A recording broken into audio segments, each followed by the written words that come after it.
Good afternoon. Welcome to the Batman Show. Mine is Erik Woods. He is still on vacation. Hopefully next week he will return to us if we are lucky. But today Ian and I are watching Star Trek V, score by Jerry Goldsmith. And we're bringing along friends Big Al from Big Al Presents and Matthew Flynn from, I forget your channel name, Matthew. I apologize. Yeah, Matthew Flynn, the Gladiator of Kaon.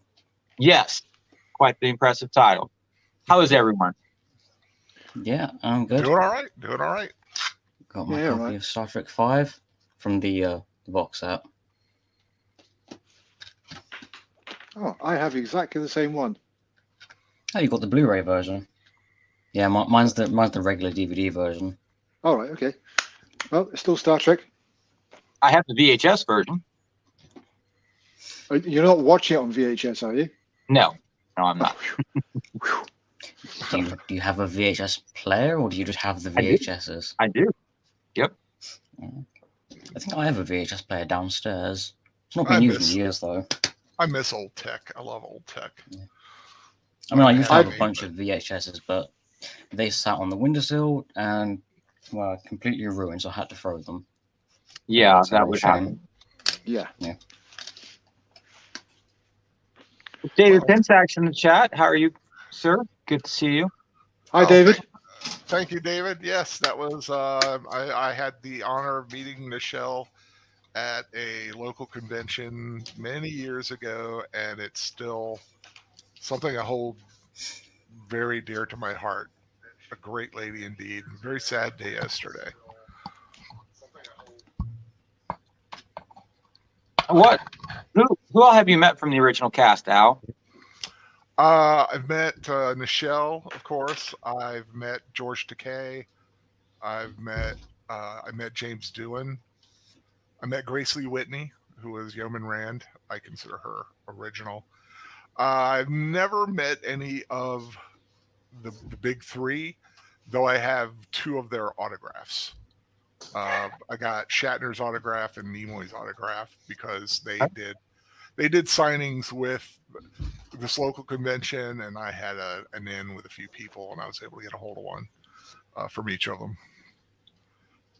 I was hoping to make Shatner, but that was during when I was having another flare-up of my spinal issue, and I was not able to see him. Okay. Matthew, have you ever met anyone from Star Trek? No, I have not. I would have loved to have met some of the cast when they were actually still alive, but I guess that's not going to happen now. Well, I guess for the ones who are still alive, I might have a chance of meeting them. If any of them ever come over here. You got Shatner, Takei, Cohen, and is that it? I know DeForest Kelly died. Takei, Koenig. I think just the three of the main primary cast. Yeah, just the three now. Did Ricardo Montalban pass on already? Oh yeah, a few years ago. Yeah, quite a while. Okay. Yeah. Looks like Grace Lee passed. I don't know if you want to count. Well, he was a guest star. Clint Howard. I met him. He's one of the great meets I ever had because I actually got to chat with him. Just sit and chat with him for like an hour, just him and me.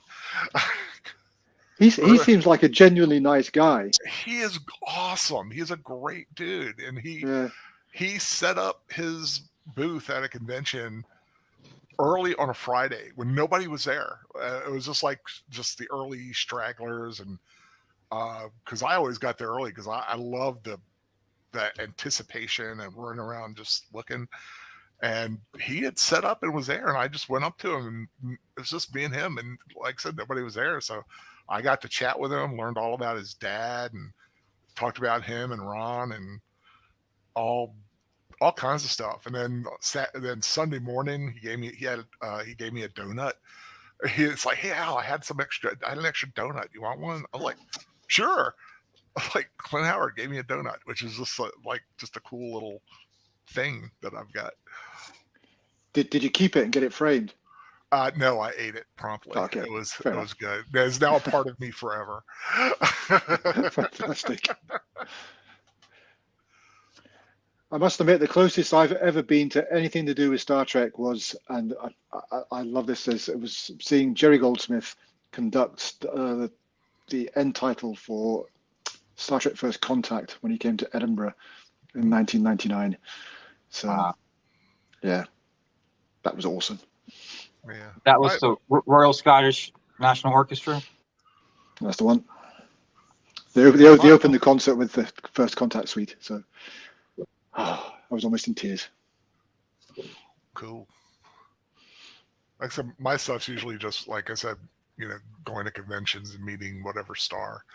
But I had a nice little run there where I went to a ton of them and got to meet a lot of people. Just I miss those days when I was able to do that. Yeah. Do you know what? I've never been to a convention ever in my life. Wow.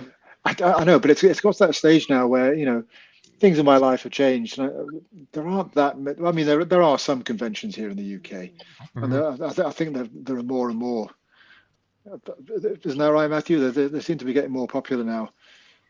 But I need to make an effort and go to some of these things. I would love to. Man, it's a lot of fun to meet a celebrity that you've admired for so long. And I think the first one I ever went to, I met John Colicos, played All right. and Baltar from Battlestar, Yeah. and that was wild. He was in some Star Trek episodes, wasn't he? Yeah, he played Kor, the Klingon. In Deep Space Nine? In Deep Space Nine, yes, and the original series was where he originated it. Yeah, Kor was a first season 1 Klingon, wasn't he?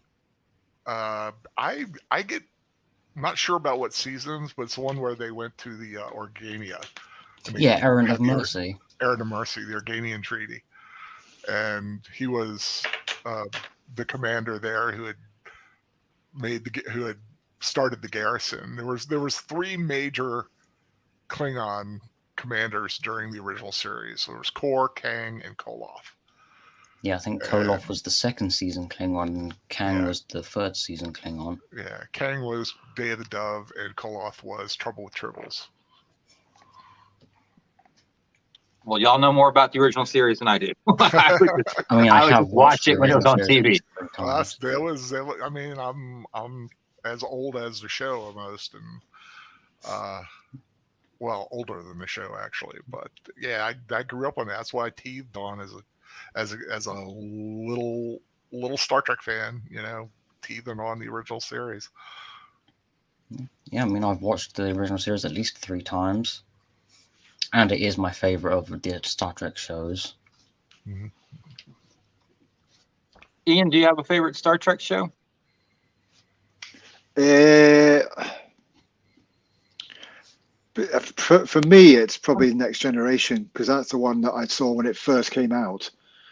I was probably about 18, 19 when that first came out. I'd sit and watched the original series, but it used to be shown on BBC 2 about 6 o'clock in the evening. But all the episodes were shown out of order. Not that you needed to see them in order, but they weren't showing that season 1, then season 2, then season 3. So they were, and then sometimes you wouldn't get a few episodes for a few weeks. So it was very hit and miss when you could actually see them. But I loved it. And then obviously the films came along. Loved the films, and then Star Trek Next Generation. Really haven't looked back. There's been Star Trek around really since Next Generation onwards.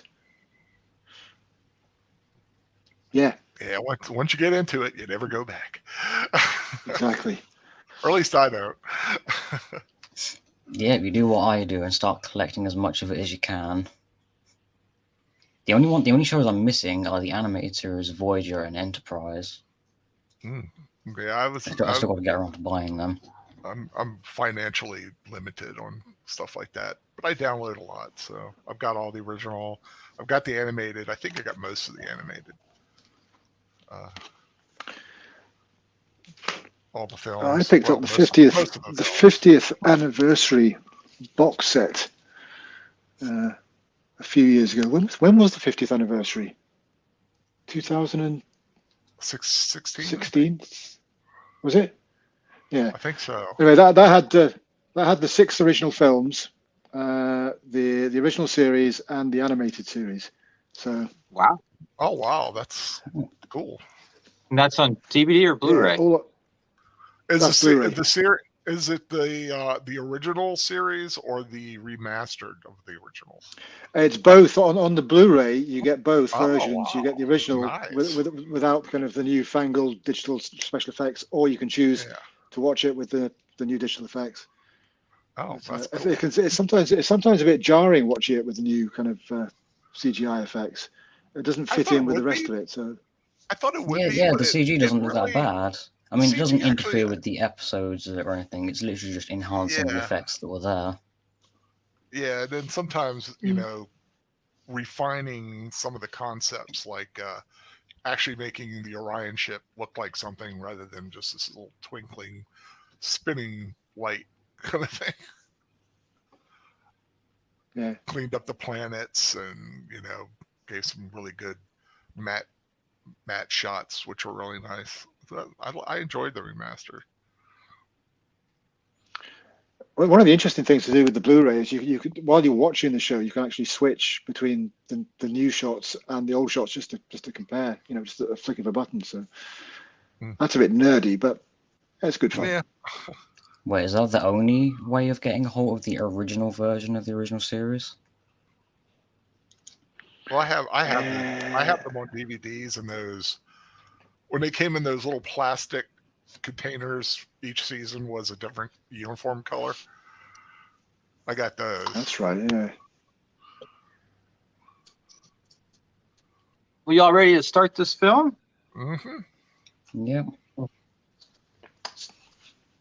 God help me. Yeah. So, who saw this in the theater back in the day? Oh, me. I was actually in the Falklands when this came out. I was in the army at the time, so I missed all the big films that summer. So I missed Indiana That was Jones, I like missed the Batman. I summer. yeah, it was. So Batman, Indiana Jones, this.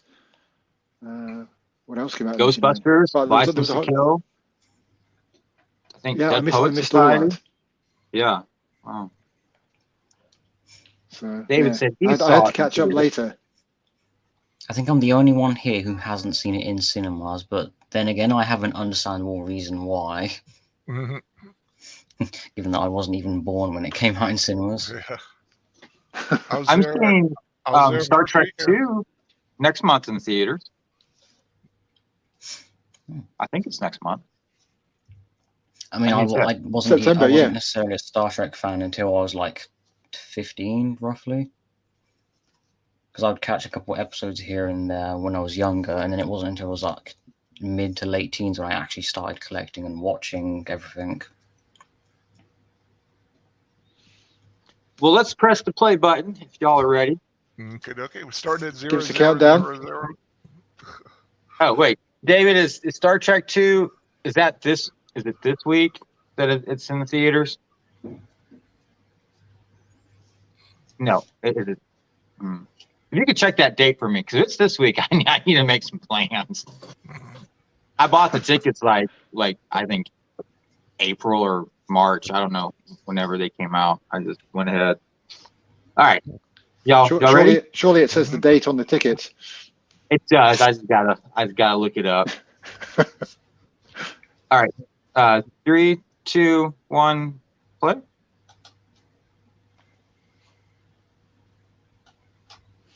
Okay. Getting the Paramount logo coming in. Paramount logo. Stars flying in and stars finished. There we go. I like doing that Nice. just to sync up. Perfectly synced.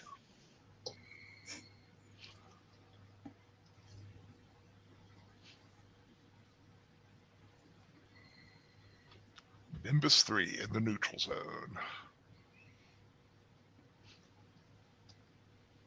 The planet of galactic peace. This is right in that spot right in the middle of like the neutral zone for all three, like Federation, Romulan, and Klingon empires, isn't it? Because I'm pretty sure Romulans and Klingons are here. So I think it's like right in that like T junction in the middle. Yeah, depending on what map you look at.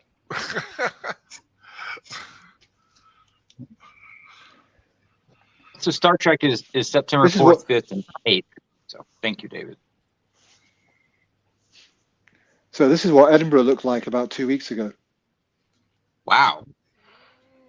Yeah, you guys had quite a heat wave. Yeah, it got hot, but the way the news kind of portrayed it, it was, you know, kind of end of world kind of things, but it was just very hot. Yeah. I mean, I still have a fan on the floor next to me.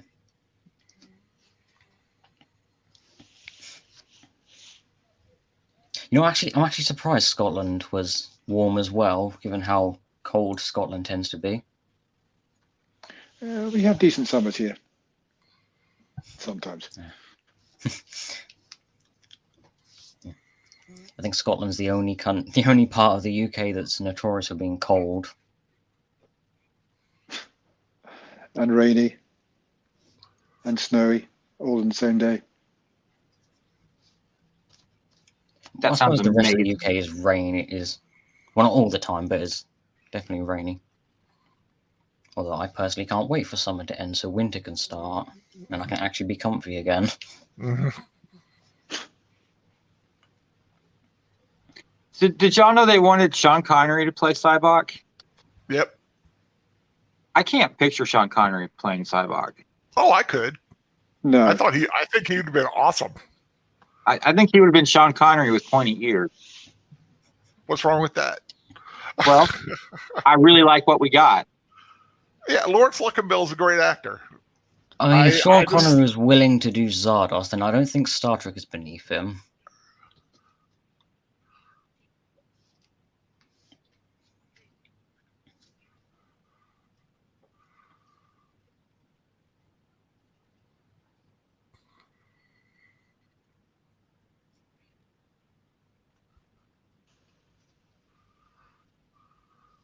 So, Al, what don't you like about this film? It just has some issues in the effects. I thought some of the pacing was a little off. The fact that Shatner, for some reason, somebody thought the Enterprise has so many decks more than it should. In a one shot, there's one shot. I don't know. It just did not click for me. I didn't like the Klingons that they had, Claw and Vixus. I didn't think they were all that menacing. I mean, I enjoyed the film. You're right about the effects. The effects do let it down. Yeah. Now, like I said, when I do go, I do overplay my quote unquote dislike of the film. It's not that I don't like the film. I just find it substandard to the rest. Kind of like the like, you know, the one bad episode a series might have that, you know.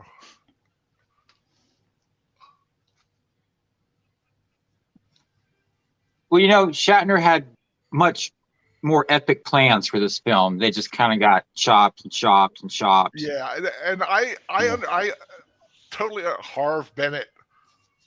All hail Harv. Another great convention story, meeting Harv Bennett. He actually pushed me in my wheelchair. Oh, okay. I was gonna ask if he was a nice guy. Great guy. He it was the first convention I think he had done, was the one I went to and met him. And I was fresh in a wheelchair and I was kind of having some trouble going down the hallway, which had been freshly carpeted. So it was still bouncy and cushy and kind of hard to plow through. And he's like, well, let me give you a help here. And so I've got this like 80-year-old man pushing me down the hallway in a wheelchair. But he was just the nicest guy. I rode down the elevator with him, and he just kept saying hi to me all weekend. Every time he came up to me, he's like, how you doing now? I'm like, oh, I'm doing real good. Thank you. You know, just a real sweetheart. Man, the same week I met Penny Johnson-Gerald. She's lovely. Yes, she is. Oh, she looks lovely. I don't know if she's lovely in real life. And a local girl, too. Baltimore area, DC area, Baltimore, DC area. Yosemite. Can I just say, it was great after 10 years to hear that Jerry Goldsmith theme tune again. I think it was the same version from Star Trek: The Motion Picture, wasn't it? Obviously, this film came out while The Next Generation was on the air. And The Next Generation's opening is slightly different from the motion picture. Well, I think it's like... Oh, sorry. Motion picture starts out with like a bump, bump, na na na na na, and then it goes into like the more standard. Yeah, it keeps the standard part, but it might have like a little different flair here and there. But it's one of the great things. I think the Jerry Goldsmith theme is one of the great ever. Yeah, it's up there with the original. I think the movie series. version of the theme has trumpets. Like there are some instruments used for the movie version of the theme that isn't in the Next Generation version. I suppose I only know that because I've listened to both versions back to back. I love the music here. Very peaceful, very tranquil. It does evoke that one man against a mountain kind of feel a little bit, and kind of like finding peace. So would any of y'all do what he's doing right now? No. Not in a million years. I might. I have done rock climb. I have done outdoor rock climbing before. I have a severe like this kind of height. So. Not this high. More like bigger than a 2-story house, possibly like maybe like 3 stories. Maybe I think was about as high as it went. The rock climbing that I did. That's actually, about I've done indoor rock climbing as well. That was. I mean, I enjoyed both. I would probably give this a try if I was in a situation like this. I probably might try it. Some sweet-looking climbing shoes there. This is supposed to be El Capitan, isn't it? Yeah. Mm-hmm. Isn't that one of those climbs that takes a couple of days? You have to camp kind of halfway up or something. I would something think ridiculous. so. I mean, I would just take a helicopter to the top. You know. I mean, that looks pretty steep. I don't necessarily see anywhere to camp halfway up. Well, they'll just hang with platforms and yeah. DeForest, God bless his soul. I think some of this shot wasn't filmed on location, was it? Some of it was filmed on a stage. Yeah, they made a fiberglass. This is fiberglass right here. It kind of shows because it looks like fiberglass.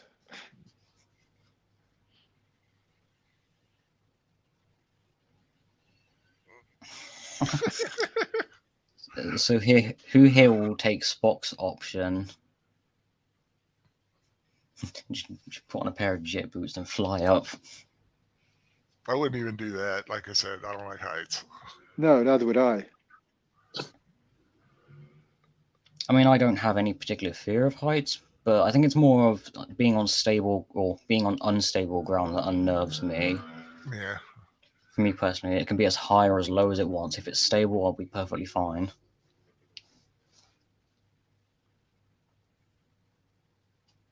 I don't think I have a fear of heights. I think I have a fear of falling. Yeah. True. Yeah.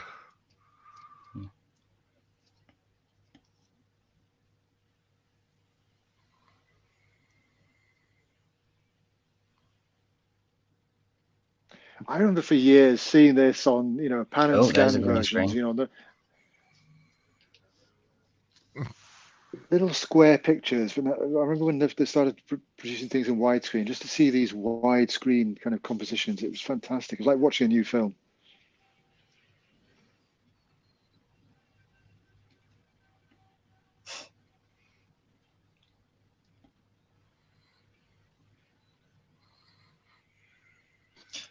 Wait, No, was that shot upside down?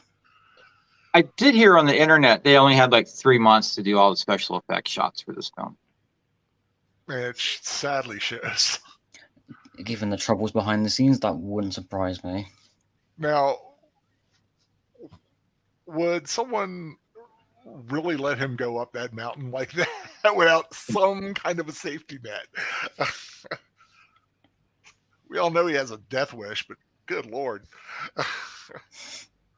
Take me down to the paradise city where grass is.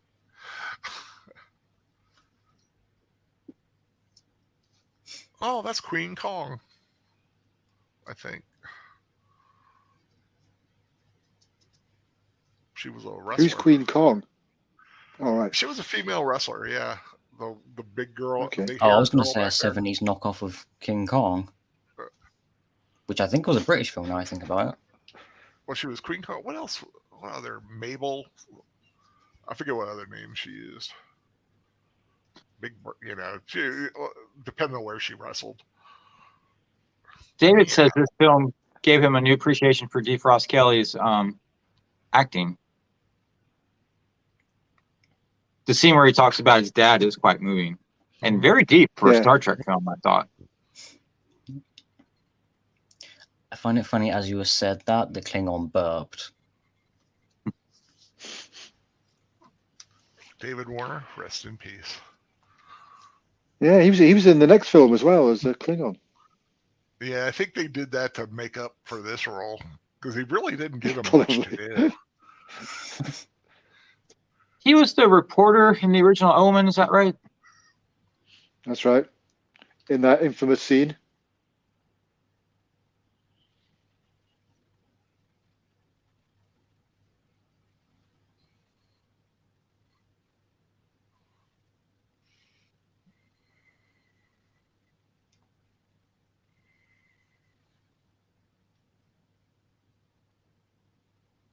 They're not big on stealth, are they? No. I mean, in an open desert, it's kind of difficult.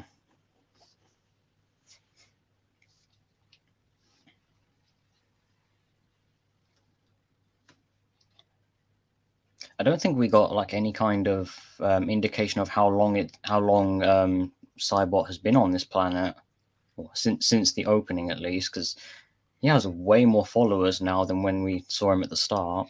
Mm-hmm. Yeah. With that opening kind of 30 years previous to this, and it's taken him that long to gather all these followers. Yeah, and especially their followers from outside of the Nimbus 3 outpost. Although I don't know why anyone would want to go elsewhere on the planet if the only place worth going is this outpost. Yeah, music has a very Conan feel, like Basil Polidaris. I was just thinking that. I mean, this is the kind of location I would expect to see Conan in.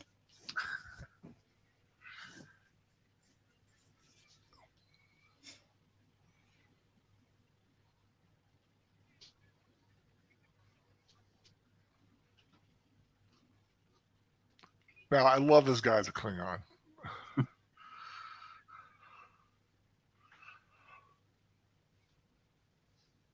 Charles Cooper. Cord.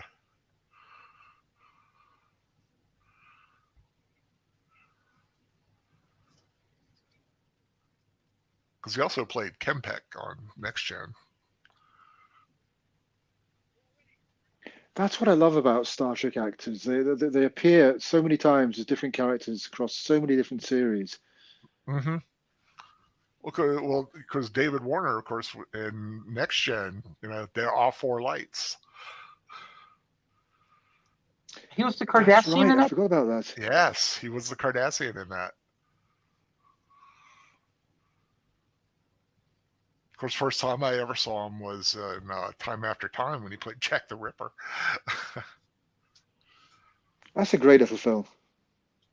Mm-hmm.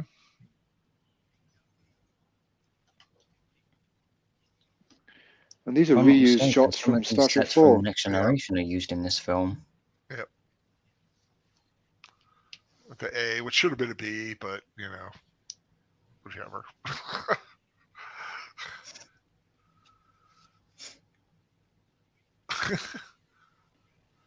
This kind of romantic thing Our between, queen. that's a bit odd, I find.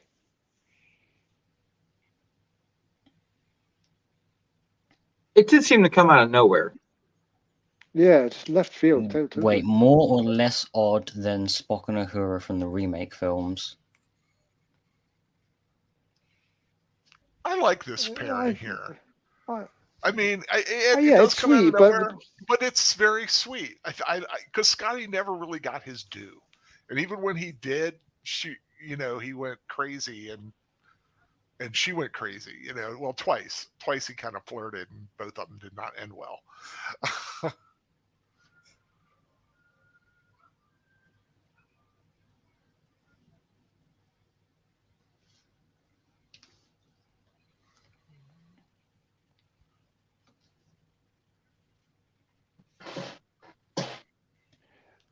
Scotty got steadily larger with each progressive film. Did you ever see when they did the Family Guy kind of funny thing? I cannot reach the control panel, Captain. I didn't see that. Well, I don't remember that. I have to track that I one think down. it's Family Guy. It's something, but they like it's that or Simpsons, something like that.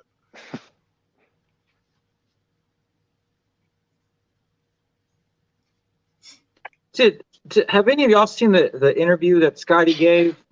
It's on YouTube. He's talking about going to conventions.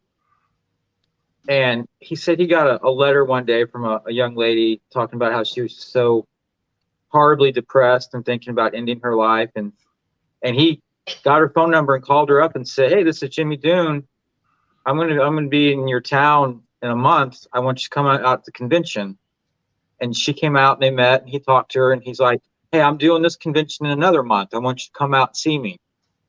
And they did that for a couple years, and then she just disappeared on him. And then years later, she reappeared and said, I've got my life together. I've gotten treatment. I finished college. I'm in a relationship now. And he completely saved her life just from just reaching out to her. And I'm like, that's what fandom's all about right there. Yes, it is. You get the right person. Yeah. I mean, I think I have seen that in that interview you're talking about. Dune is an absolute hero anyway. I mean, the man was on the beaches of Normandy. He was. He got shot too. Yeah, he got shot. He lost a finger. Yeah. Ooh.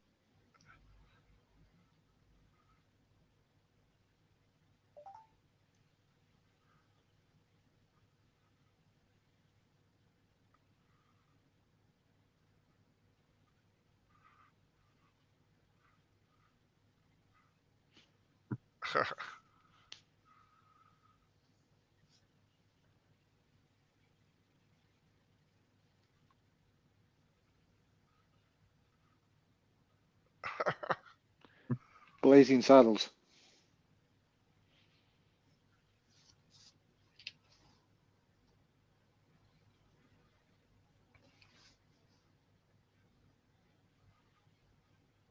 Yeah, I remember James doing a convention. Before he would take a question from a lady, she had to give him a hug. It's like, "Oh, you got a question? Give me a hug." He was so nice. It was him asking for the hug, was it? Yeah. He was very personable. Shaking hands, hugging the ladies, kissing the baby. I don't know about kissing babies, but... Do you know, when I was a kid, I really believed that the actor was Scottish. Mm-hmm. And his son played Scotty in Star Trek Continues, the fan series. Fantastic. Is that right? Yeah, he evoked him perfectly.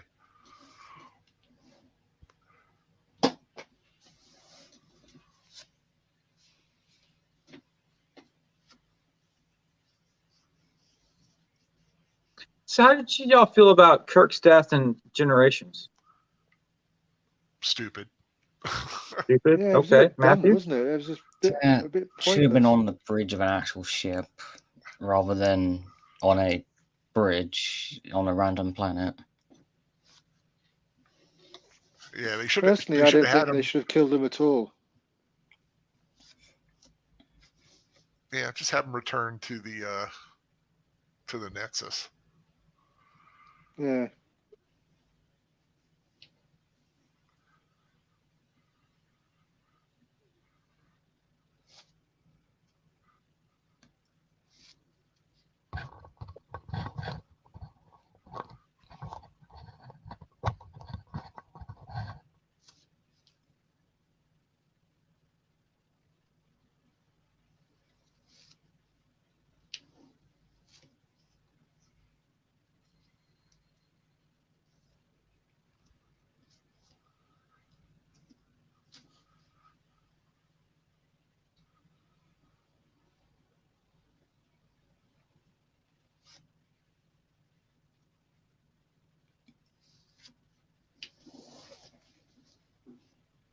So Ian, should this have been on the original soundtrack release?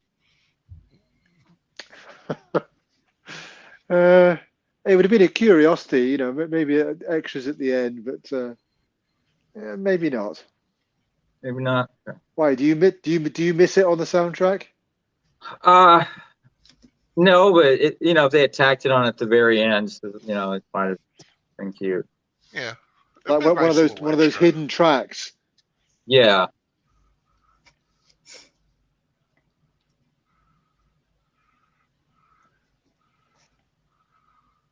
I bought I the have just soundtrack to this noticed this before I isn't saw the the film. only bad Star Trek movie to have the characters start having like a musical moment, like start singing. Because there was a little moment in Generations when Data started singing, and also in Insurrection when I think it was Picard and Worf that was singing. I think. Yeah, Gilbert and Sullivan. Gilbert Sullivan, yeah. Yeah. I liked him better before he died.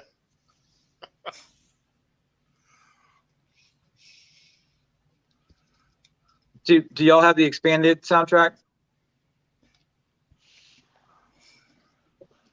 Yeah. Sadly, I do not have the soundtrack for this film. I only have the DVD. It's the DVD of the actual film. The expanded soundtrack is fantastic. Is it still? I think it's still available, isn't it?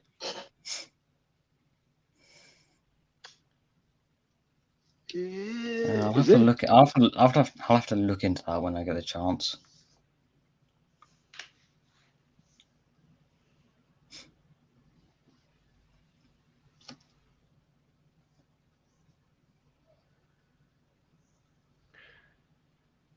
Here we go, some more ropey effects. David, are there multiple expanded copies of the score? Am I missing out on something? I think licenses kind of went from was it La La Land to Entrada, Okay. and then Entrada did the usual thing. I don't know whether it was exactly the same program or they kind of just added 38 seconds of something. Or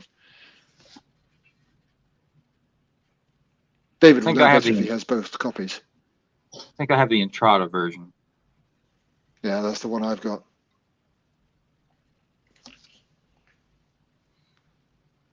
Did you listen to Glory yet? I haven't. It's still in its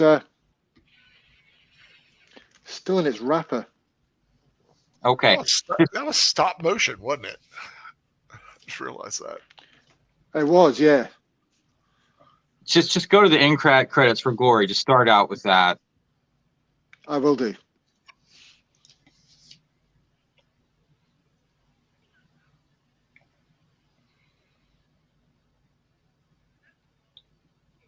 David says it's the same material, just on 2 different labels. I'm like, okay, cool. One less thing I have to buy now. That's good. Yeah. I have spent way too much last month because of Quartet Records. Damn them. Got all my money. Wait, the effects for this film weren't done by ILM, were they? It was someone else, wasn't it? Yeah, ILM was busy with something. What was it? Indiana Jones and the Abyss, and Yeah, because I this think was '89. 2 and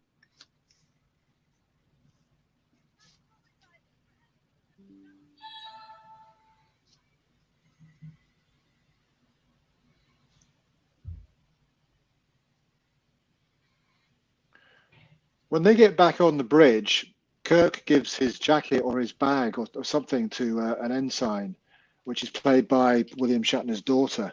Mm-hmm. And then you see her just wandering around the bridge, trying to find somewhere to put the stuff that he's given her.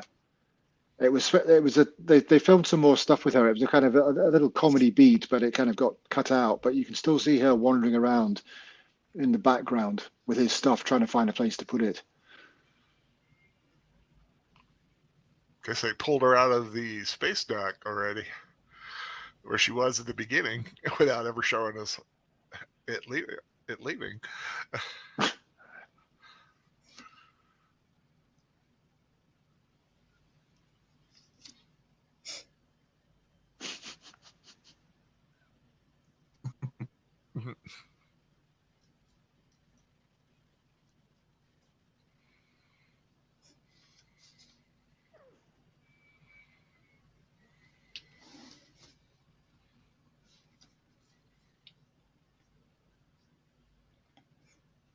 David backs me up on the end credits for Glory. And there's also on Glory, Ian, there's a cut battle scene cue on there too. I am curious whose decision it was to have the Enterprise, like all of the systems, not quite work right.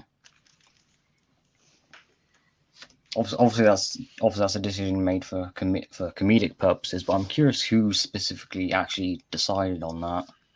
Well, the rest of the film was kind of cobbled together. Why not the ship? True. Well, it gives it a reason why it had a skeleton crew and things weren't working right. Because if you think about it, the Enterprise itself hadn't been at 100% since the first part of Wrath of Khan. From then on, the Enterprise was busted up, beaten up, blown up, and I think this Enterprise is a newly built ship, isn't it? Because actually, it's the retrofitted USS Enterprise was blown up in Star Trek 3. Yeah, this was the USS Yorktown rechristened as Enterprise, according to a lot of canon sources. Right, that young lady that he just passed his coat to, she just wanders around in the background from now on. And that's Shatner's daughter? That's Shatner's daughter. Marcy, I think. I think it's Marcy. Melanie, sorry. I knew it was an M. Melody, yeah, that's it, yeah. Wait, wasn't it during this film when Shatner was writing like his own like novels, or was it Tech War? I think it was called. Yeah, Tech. Because this was around the time when he was trying to be like a writer, director, like just put his hands in everything. He published quite a few novels. I think they even got turned into a TV show, like on USA. I know there was a game, a Tech War game. I don't know if he had any hand in that, or if that's just purely based, or if it's purely based on his novels.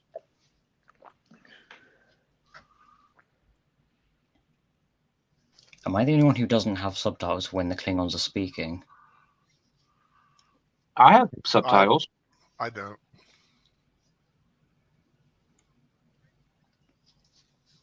I speak Klingon. It's not a problem. Wait, where did you learn to speak Klingon? No, I just made that up. I don't speak Klingon. I mean, it is a language you can learn, but not sure where exactly any official sources for learning it is.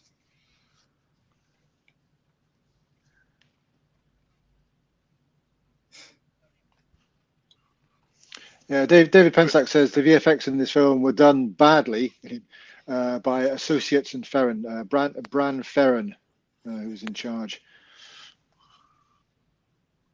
Yeah, I was just looking up Tech War. It was created into a TV series with Greg Evigan. Oh, I like that little tilt of the head Spock gives him, like, oh, poor baby. Yeah. Oh, bless.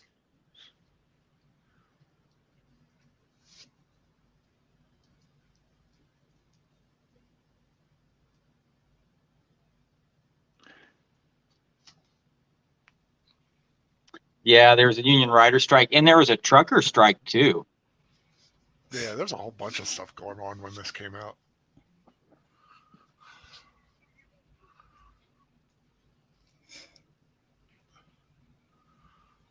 See, I just don't find him a very imposing Klingon.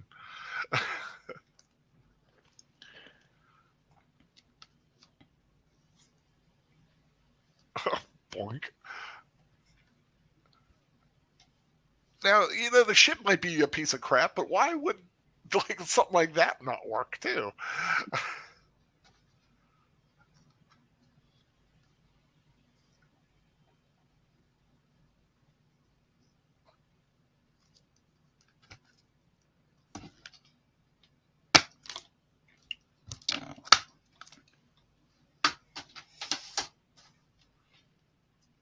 I did like this style of uniform that they had from Star Trek 2 onwards.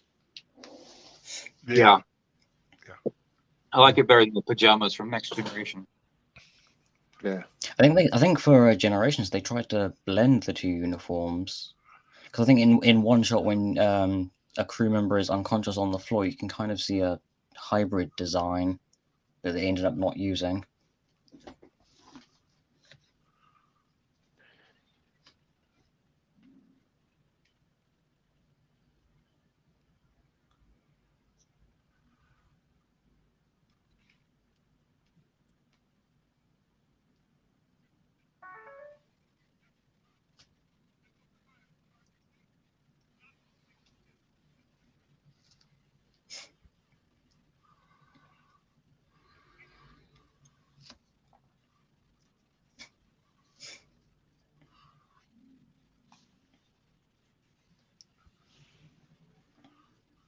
Am I the one that finds it odd that Cyborg is a full-blooded Vulcan, yet he displays emotion with no issue whatsoever? And Spock here is half Vulcan, but he rigidly sticks to being a Vulcan. Well, it's his Spock- choice. Spock wants to be a Vulcan. Yeah. Vulcans, though, are highly emotional people, aren't they? Yeah. And like long ago, and then I'm pretty sure it's a case of the teachings of Sarek, I think is his name, where they taught about being emotionless and logical, which is kind of a drastic solution to a. Sarek was Spock's father. I know the Vulcan that's trying like. To think of it. Trying to think. I think it's a very similar name.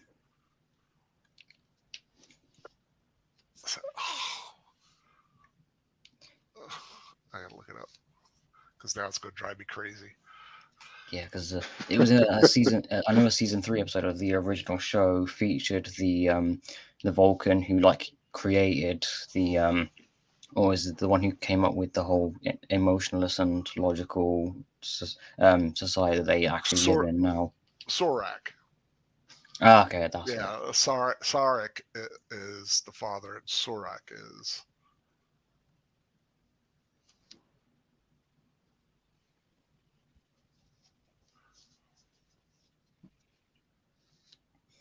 I feel like whoever chose to have those two characters have very similar names must have intentionally did it to confuse people. Has to begin with an S. All the Vulcans have an S. Do they really? No. It could be any number of things. It's like saying all the Klingons have a K sound, but they don't. You can have a G or a W or K or T. Sarek's father was Timothy. It wasn't. I just made that up. Oh, well, it sounded good. I bought it.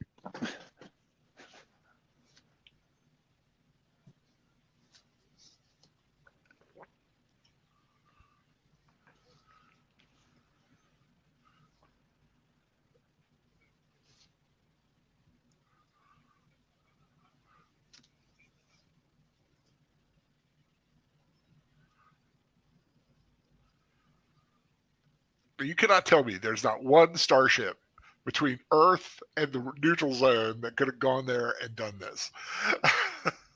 I mean, if nothing else, he could have transferred his command to another ship, right? True. I mean, they had the Excelsior sitting in space dock. Yeah, I was going to say, I'm pretty sure we saw like another ship.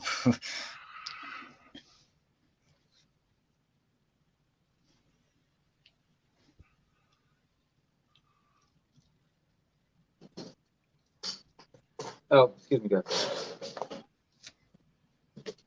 I mean, yeah, Scotty screwed up the transwarp, but could have used something else.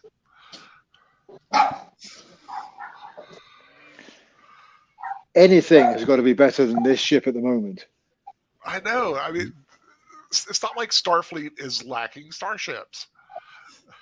No. Yep. Here's another part that I'm sure everyone remembers. Uhura dancing with a pair of feathers.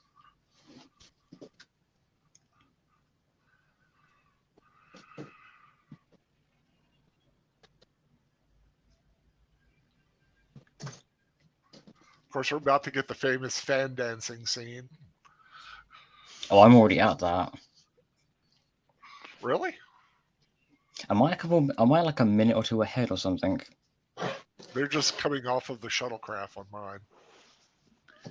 We're at 38 check minutes off. Exactly. Yeah, I'm at 30. Yeah, I am now at 38 minutes and like 10 seconds roughly. Yeah, it's about where we are. Yeah. But she hasn't started fan dancing yet.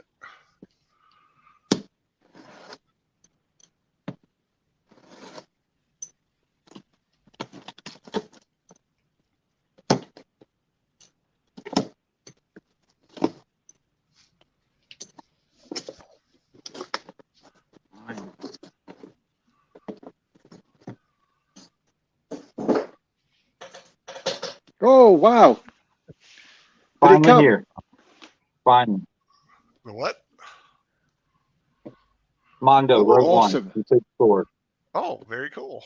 Look how thick that spine is. Oh, here we go. Oh, How many LPs is it? Is it 4? Is it?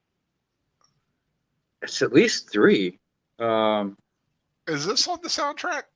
The song? Yes. I think it's on the original release for sure.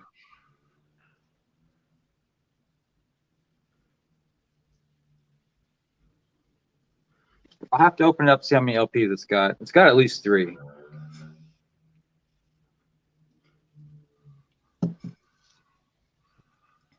Where did she find those feathers, Al?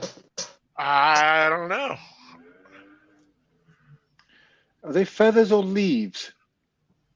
Oh, I guess in my mind they're feathers. You've got a filthy mind there. I guess they're leaves. Yeah, leaves, I guess. Now, is there This any next other cue scene is like this very in Star Rambo-esque. Trek, The what? guys? Is there I any don't other think scene so. like this in Star Trek, like a nighttime assault on a compound with horses and pew pew pew pews and everything? Because I can't think of one. No, I can't think of one either. Well, not on a horse. But then there is also some Star Trek series that I haven't actually seen, so it could be. I mean, I remember Star Trek Enterprise had a Western kind of town. Of course, Generations, they were riding horses a little bit. Not in an attack. David thinks an Asian group sung the song on the soundtrack.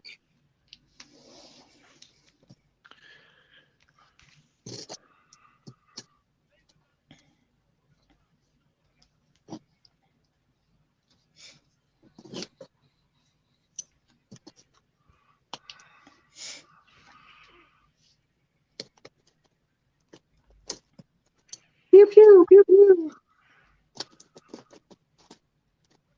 You know that it wouldn't surprise me if that fight scene was Shatner's decision with the three-breasted Catwoman.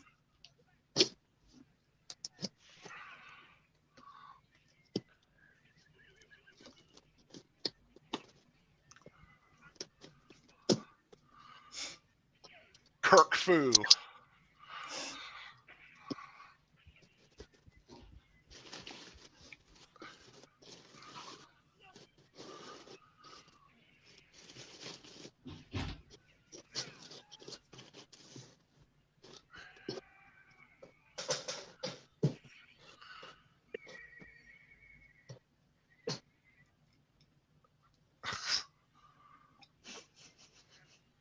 Works on horses too. Horses painted blue. Oh, I didn't even notice they were painted blue. I thought they were just horses. Oh wait, no, I think in an earlier shot the horse had a horn, didn't it? It did have a small horn, yeah. That would make it a unicorn? I mean, it's in Very space, good. so is it still a unicorn? Where do you think unicorns come from? I have no I thought idea. they came from Scotland. Space. Space? Okay.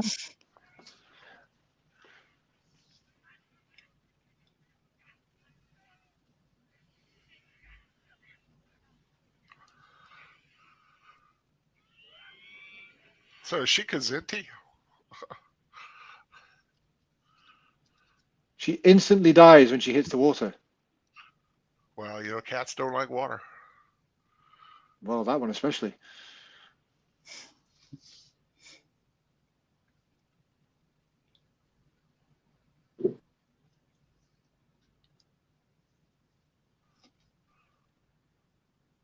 So is the Asian group Hiroshima? Am I pronouncing that correct? Like the Hiroshima, city yeah. that got bombed? Yeah, on the original soundtrack release, it was them doing a kind of a poppy version of that thing. But I think the 2-disc version has got the version you hear in the film as well.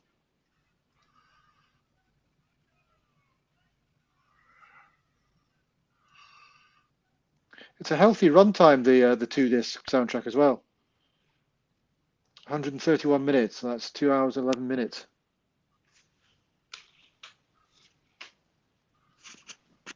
They've That's longer than the film. It is, yeah. They've alluded to bringing in Cybok on Strange New Worlds.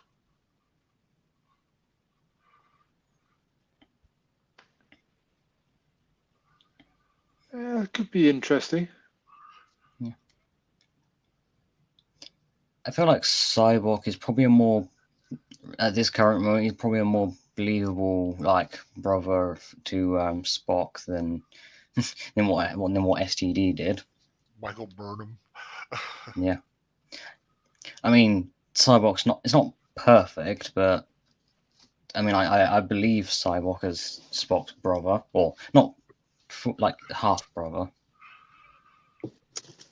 I think it's the fact that they're actually on screen together and they actually interact with each other. I think that's what's selling it mostly. His dad did seem to get around, though. He had at least, 3 wives? If not more, because he was married before Amanda. And of course, married after. But of course, Vulcans have expanded lives. Yeah, I think Spock alone was like, 100 years old by the time, by like the Next Generation, I think. Even more than that, I think. I know his father Sarek was definitely over 100 by the Next Generation.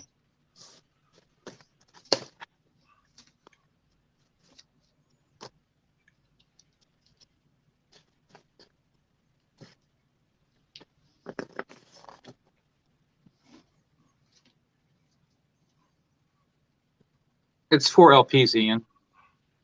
4.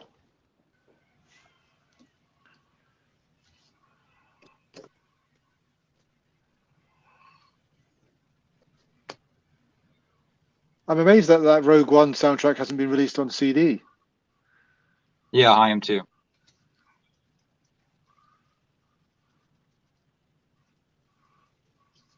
If I ever get the new sound system hooked up, I can just put this on a CD.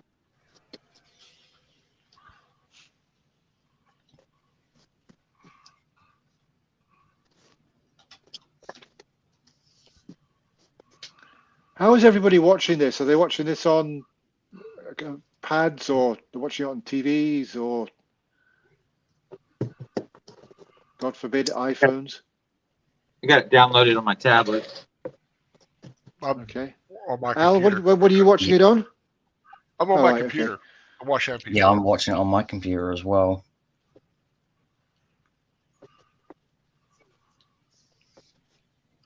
I'm watching it on a 65-inch television, Wow.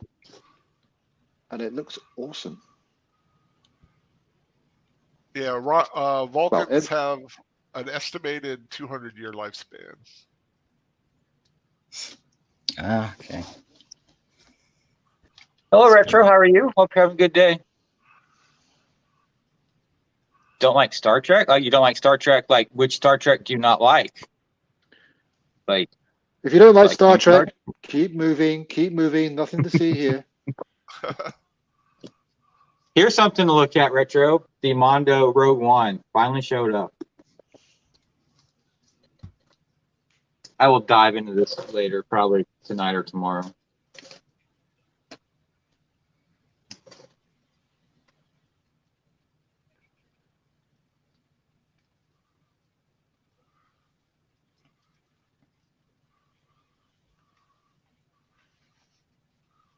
Wait, do we know when Uhura learned to speak Klingon? Because I know she does that in Star Trek 6, but I think that's the only movie that she, or the only original series movie that she actually speaks Klingon in.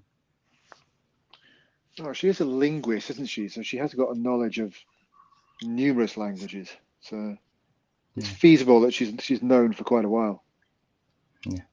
I do find it odd that she never actually speaks any other languages throughout the actual series itself. Only Star Trek 6 where she speaks another language. Although in that movie she's reading from a dictionary and she's kind of going like slowly going through, which kind of indicates to me that she probably might not be very fluent in the language, may just be very basic. Yeah, they're not very good at Klingon in Star Trek 6, are they?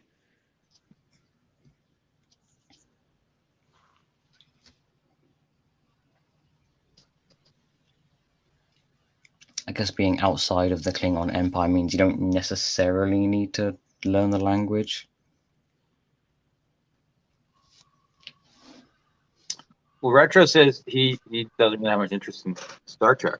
Okay. Well, that's okay. Some people like Coke, some people like Pepsi. So, right, Big Al? Yep. I like them both. Yep. Prefer Coke. Yeah, I mean, I like both as well. Although I haven't drank either in a long time.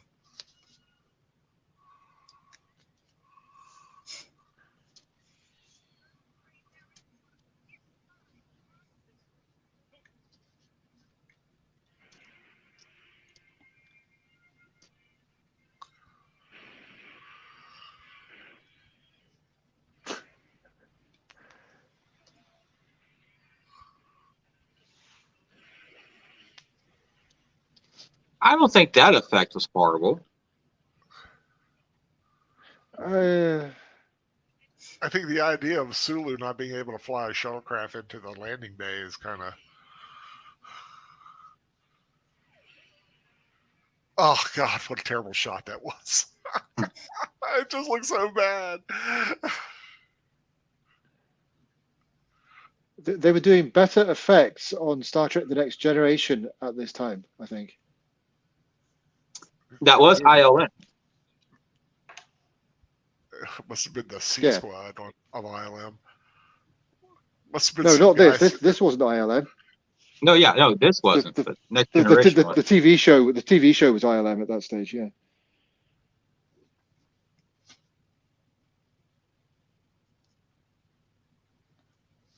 Guess me, you see fan films with better special effects. Yeah.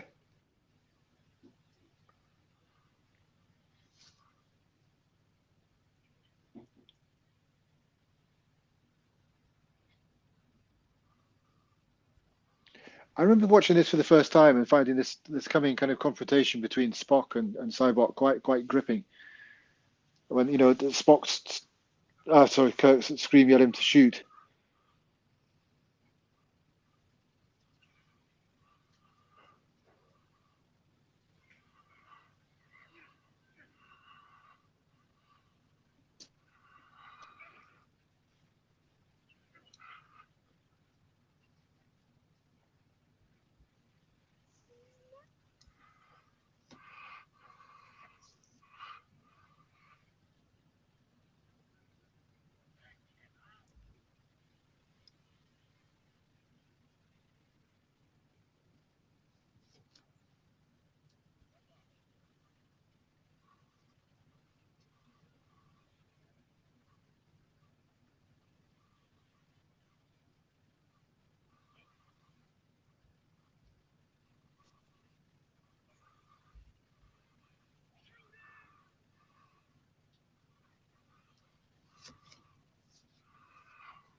Always like that little bit.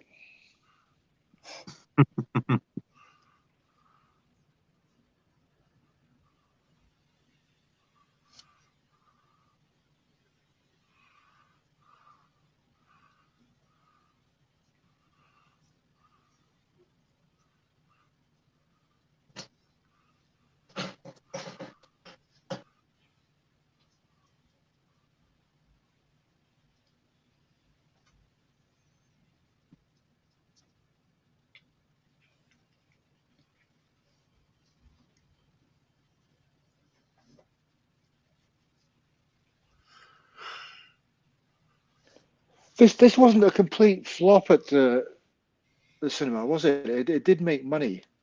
It did make money. It did like 50 something on a 30 million budget. It did much better on VHS than it did at the box office. Yeah. But the fans kind of universally hated it. The critics panned it. It was on the worst films of the year list. I think this is considered the second worst Star Trek movie, isn't it? Because I think Insurrection has number 1 on that title.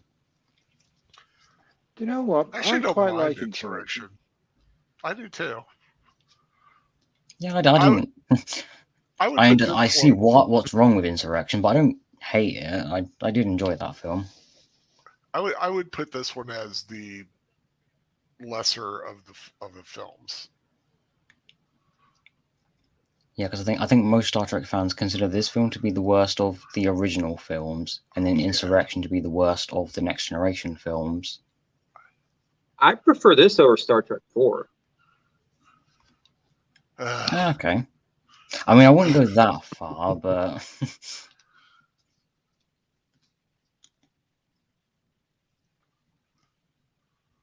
you know, I don't think I dislike any of the Star Trek films. I think it's more of just some of them I like better than others.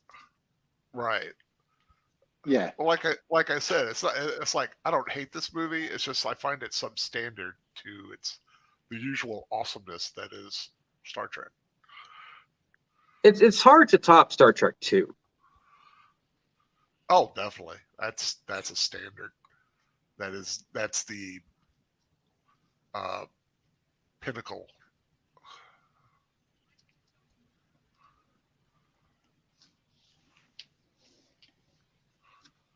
Did Spock ever get married and have kids in the lore? Does anyone know? I don't think so. Well, he was married betrothed to T'Pring. Wait, didn't he have a child with Sarvik by the end of Star Trek 3? Or is that more of a background thing? Yeah, it's like a fan thing. It was a possible thing. It might have been in the book. I don't know. I didn't read the book, but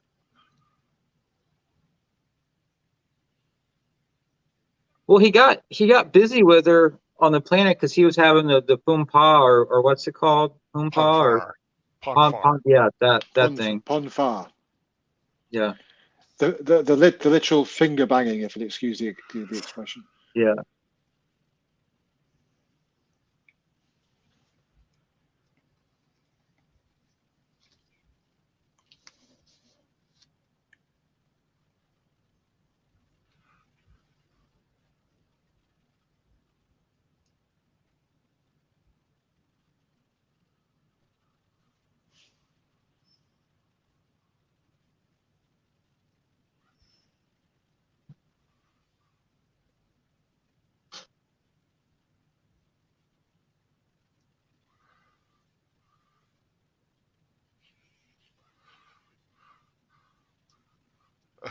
He warned you. I must say, in Star Trek Strange New Worlds, I love the dynamic they're building between Spock and Nurse Chapel. Really? Yeah, because there was always this little... We always knew she had a crush on him in the original series. That's right. She did. Yeah. And in Strange New Worlds, they're definitely building on that. And the two I think that the actor and the actress have great chemistry. Don't say too much, Al, because I've only seen the first 4 or 5 episodes. Okay, I'm not giving anything away. I mean, they were. I've seen it. Yeah, you've seen that. It's building. Yeah. There's more to come. Yeah, absolutely. Yeah. They just have a nice dynamic together. I still think it's weird that he's wasn't he the grandson of Gregory Peck? Ethan Peck. He's got that same deep voice. Genes. Yeah, absolutely. Yeah, I think he's great. I think he's a better Spock than Zachary Quinto ever was. And I thought I quite enjoyed Zachary Quinto. I did too, but I'm really liking Ethan Peck. Yeah, definitely.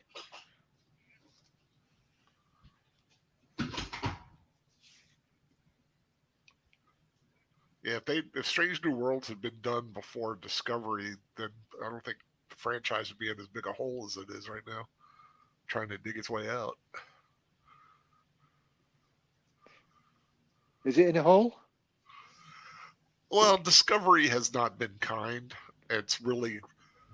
Discovery is to Star Trek what the sequels are to Star Wars. It's kind of made a lot of people just throw up their hands and say, the hell with it.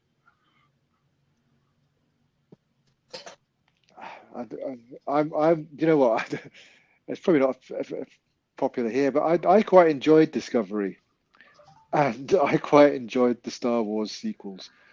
So, but I like the first one. I'll say I still say Force Awakens was good.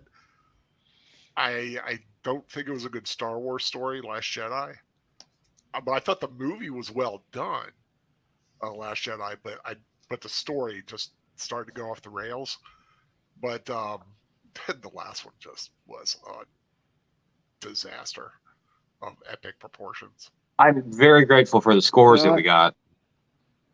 Yeah, beautiful music. I mean, that's the only thing. 3 great scores. Apparently, I am seeing The Force Awakens with Chicago Symphony in July. Cool. July was last month. Like a year from now. Oh, right. Okay. The future July. The future.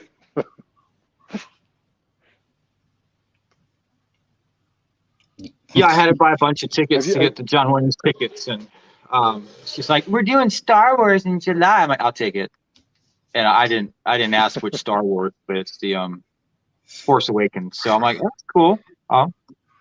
I've seen Star Wars. I'm sorry.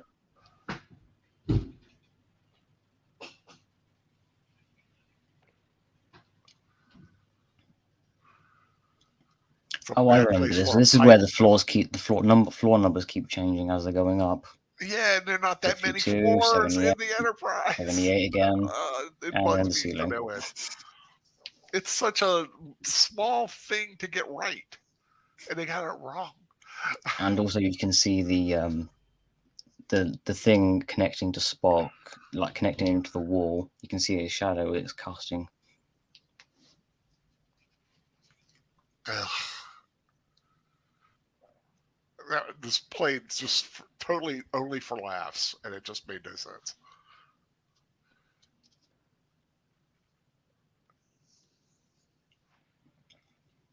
That is I longer think than the the ship hallway they just itself. walked through was a Next Generation hallway. How many decks are on the Enterprise, Al? Not 50 some. I want to say 20. Let me see. I mean, the highest number they showed, like for the deck floors, was like 78, but I don't know if that's like necessarily accurate to the actual scale of the ship. So compare the Enterprise to like the Battlestar Galactica. Which one's bigger? Black guy thing.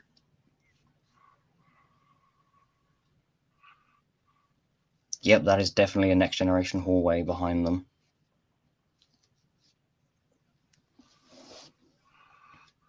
I wonder if they moved that part of the set, or if they just built a new set and just filmed on the Next Generation set.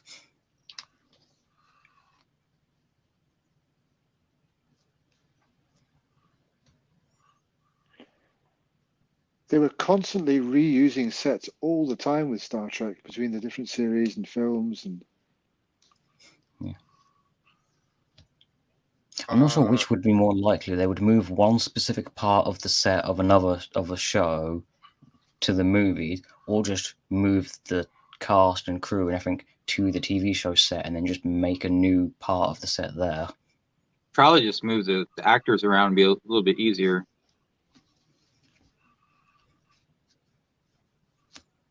If this one site is to be believed, about 24 decks.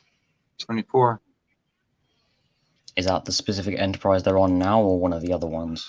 I'm looking at a refit. I'll go back to it as soon as I see. Wait, 78. the refit should have the 78. same amount as the Enterprise A, doesn't it? Because they're basically the same model. Okay, Yeah. okay, wait. Maybe they count decks like I count a top 10 list. Oh, that's it. yeah, it's Birdman logic.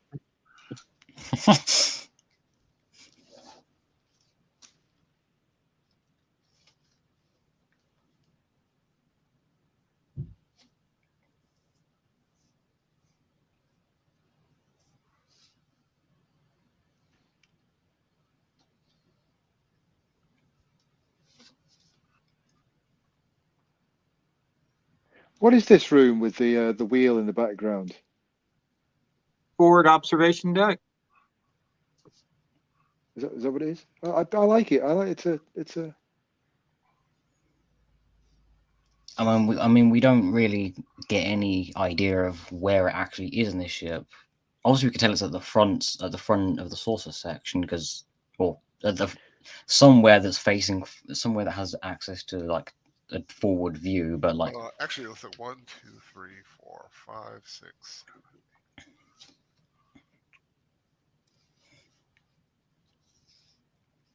I would guess 20, about 20 decks. given the window at the front, I would.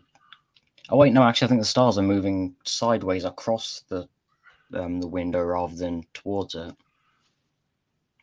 Yeah, I think that's actually on the side of the ship rather than the front. I mean, this is what happens when the film itself doesn't give us much information. We have to just kind of guess by what we see.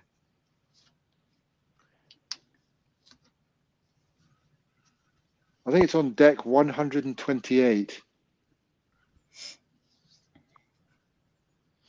I don't even think Enterprise J has that many things. That thing's huge. Yeah. Well, we didn't actually get any information on that specific Enterprise, do we? We only got a shot of what it looks like. Yeah, we know it's big. No, well, they've had size-wise, it is a monstrous vessel. That one's about the size of a Galacticus.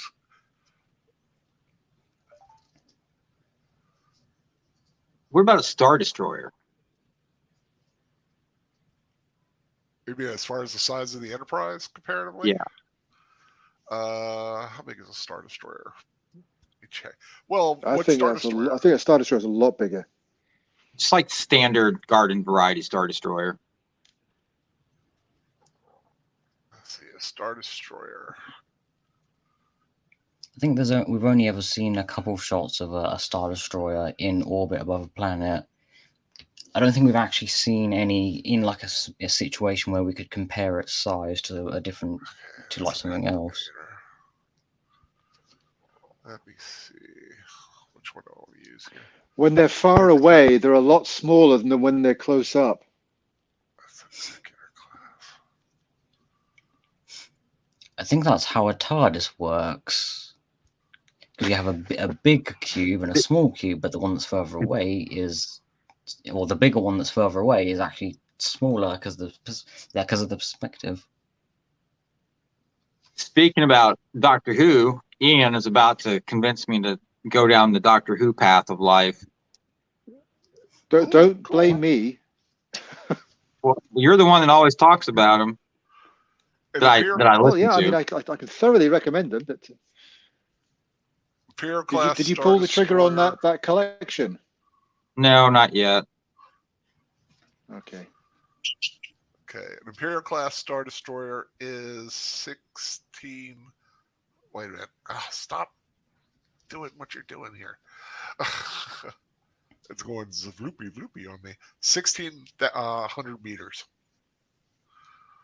1,600 meters. Yeah. So, And how big's the Enterprise? the Enterprise is. Wait, doesn't this depend on which Enterprise we're comparing it to? I'm comparing it to the Enterprise A, Okay. which is at least on these plans is 304.8 meters long. Yeah, I was going to say That's because the it? Excelsior class is even bigger than the Enterprise A, and then the Enterprise C I think is bigger than that, and then it just keeps getting progressively bigger and bigger. How many feet are in a mile? 4 million. I think it was like 2,000. I wouldn't listen to anything that I say. Say the truth. Okay.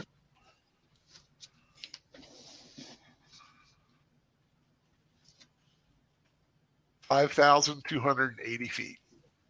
Okay, so a Star Destroyer is just over a mile. Yeah. Now I gotta find out how long the Galactica is. I'm gonna use the original Galactica. This is a pretty powerful scene for a Star Trek movie. It is, yeah. Yeah, I think this is the most emotional part of the film, isn't it? Yeah.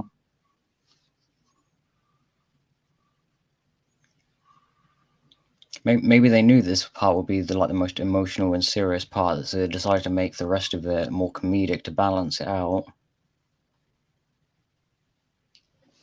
Well, Star Destroyer is bigger than Galactica.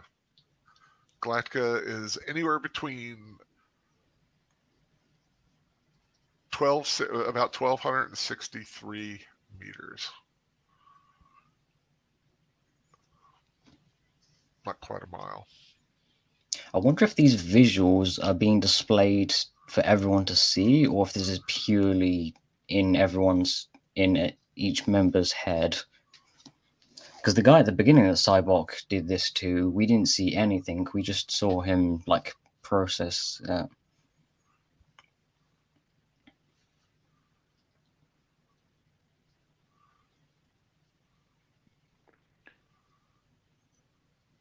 I don't think we saw it at the beginning because it would have been a bit confusing if they started showing these kind of whatever these are, these visions or whatever this is. No, I mean that guy at the very beginning. We didn't see any visions for him or anyone else that Cyborg has done this to. But Kirk, Spock, and McCoy, we do actually see something. Well, the guy at the beginning was Michael Berryman. A lot of people know him from. Wait, was it? Yeah, it was Michael Berryman. Oh wow, I didn't even recognize him. Hills Have Eyes, that guy. Weird Science.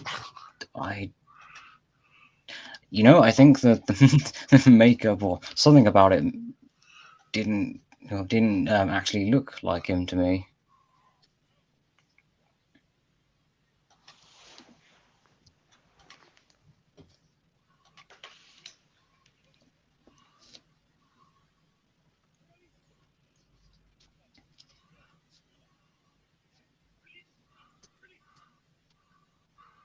Hug it out.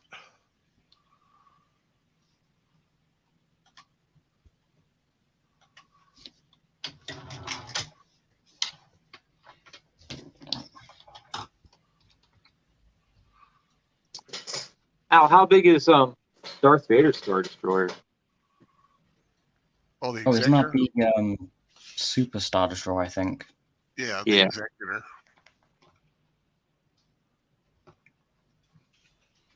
Let's find out.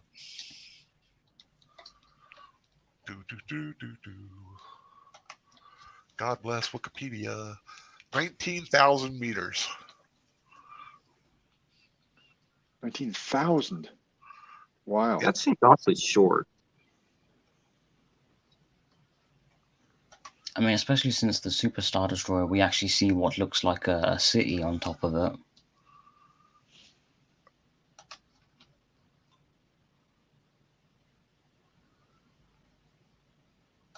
Oh, wait, I think 19,000 that's- meters. That's 19 kilometers. That's quite big.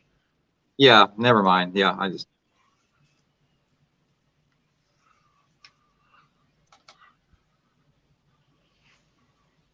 Oh, well, I'll be damned. It is Michael Berryman. Well, I did not recognize him at all.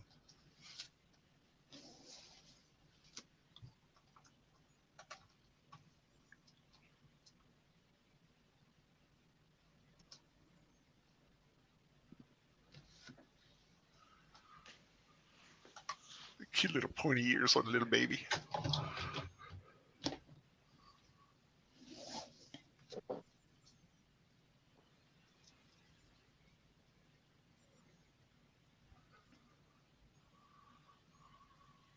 I mean, that's a decent effect for the barrier. You're at the barrier? What's your timestamp, Matthew? 1 hour, 13 minutes. Yeah. Okay. That's what I meant, but they're still going through each other's page. Yeah, I'm pretty sure they achieved that effect by swirling ink through a tub of water, isn't it? Or a tank of water, something like that. Is your film running faster than ours? He's got the same timestamp. Yeah. Yeah, it's odd. Yeah, Because because Spock's talking about, I mean, Yeah, 'cause Kirk's I have- talking about wanting to keep his page. I have this DVD collection of the film. Maybe the DVDs run at a slightly different, like Well, 30 watch it. frames a second or 25 or something, or I don't know. I've seen maybe movies DVDs go that slightly faster. I've seen some movies. I like think there is like a speed difference between like films and TV shows like set to PAL, and then anything over in America. It's I know it's a different, a slight speed difference. I think that's just the nature of how like converting a movie to PAL works to begin with. So, Is there different versions to the film? I don't think so. wait, Ian, is your copy this same copy but a Blu-ray version of it? Yep, that's the Okay, it's the same thing. Blu-ray box set. Okay, so yours is just a Blu-ray version of the exact same collection. That's what I'm just wondering if DVD runs at 25 frames a second and Blu-ray runs at 24 frames a second, there will be a slight difference in the speed. Yeah, that might be it. Yeah, but that's a long amount of time because we're still not at. Yeah, it is.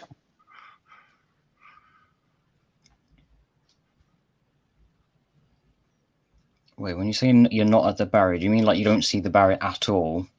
Okay, now they're We're- coming up to the barrier. Now we are. With all the lightning and stuff. Yeah. Now they're Well, just there. I'm past the bit when the barrier, like they go through it, and then you can see the actual planet itself start to No, emerge. I'm We're past just that bit, and they're on the nowhere near bridge that. discussing the actual what to do. Yeah, they're just going towards the barrier. Yeah, now they've left the. Okay, now they're going towards the planet in a shuttle. It's Yeah, literally- you're right. You're they're just You know, heading funnily into the enough- barrier now. You know, funny enough, when I clicked play, there was actually a moment where the film wasn't actually playing. So when I first started, I thought I would end up being like a minute behind because of that. And you're a minute ahead now. Yeah. Ish. Yes, because my computer, when I have it paused, it decides to then stop spinning the disc. So then when I hit play, it then starts Now they're spinning the seeing disc, the planet. then plays the movie. Yeah, we're at 1:17:24, and we've just seen the planet for the first time.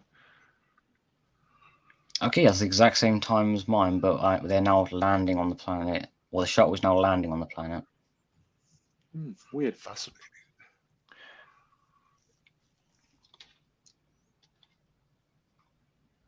You know, weirdly enough, this isn't the first time this has happened.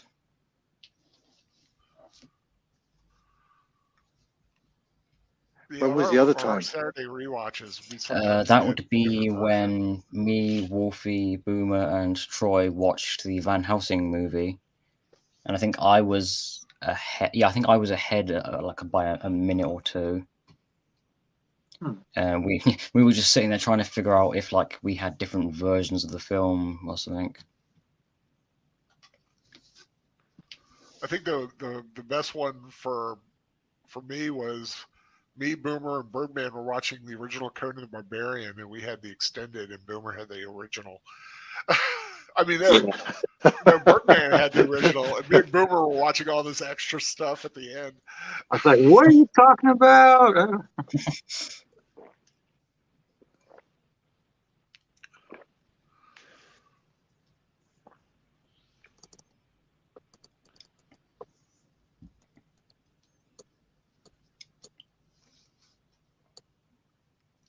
Wait, aren't most of the deleted scenes for this film here on the actual planet itself? Because I know there was a rock monster that Shatner wanted to use, but they couldn't. But the deleted scene of it is in the film, is in the deleted scene still. Yeah, they never finished the effects for that, and you can see why it was What if deleted. that's where Galaxy? I mean, I wouldn't have minded if that rock monster was in the actual finale of the movie. That thing looked cool. Didn't really bother me that it didn't breathe fire as intended. Al's right. The rock monster in Galaxy Quest. If that was the level of VFX for this, that would have been awesome. Yeah, Well, It was a guy in like a rock suit. That's all it was. You know, but when you look at yeah, the they had a other little bit of effects, they might animatronics as in well its put it head in. and face. Yeah.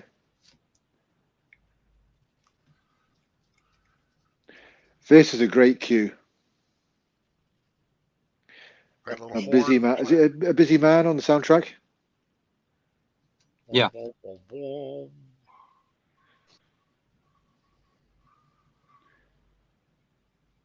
And he used that motif again in First Contact. That din din din din. Wait, isn't that used at the end when the Vulcans actually land on Earth? Or am I thinking of the wrong part? He wrote a kind of First Contact theme, but that din din din din he uses again briefly in First Contact. I think I'll have to watch that movie again and just just listen to it. Yeah.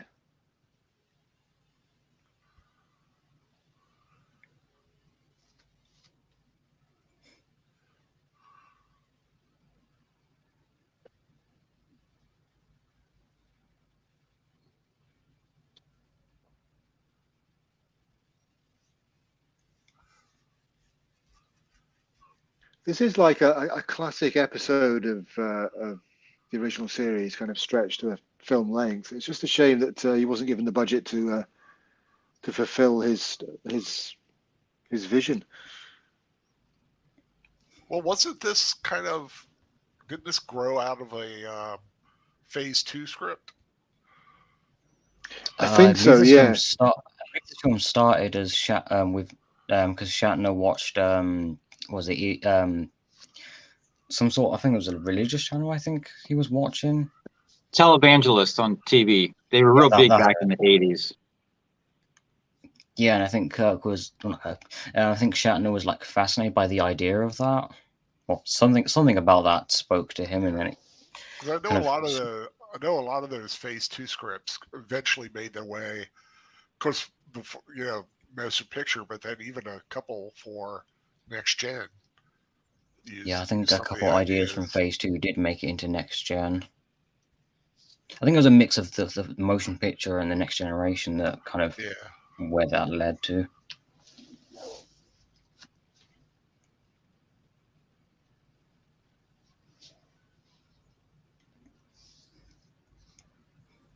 And if I'm not mistaken, didn't Shatner originally want the being that they find here to actually be Satan instead of God? Yeah.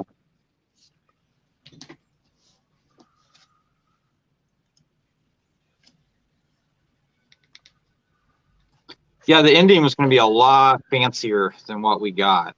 It just didn't work. Wasn't it supposed to have like fire demons or something like that in it as well? That sounds awesome. Yeah. And it was supposed to be like a tropical planet that morphed into a fire planet too, but that got dropped.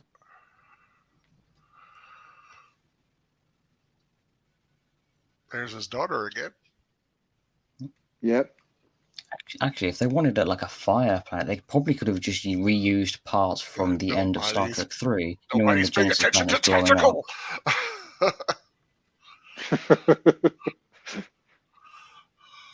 Yeah, I was going to say, these landscapes do give the film a sense of scale at the end here.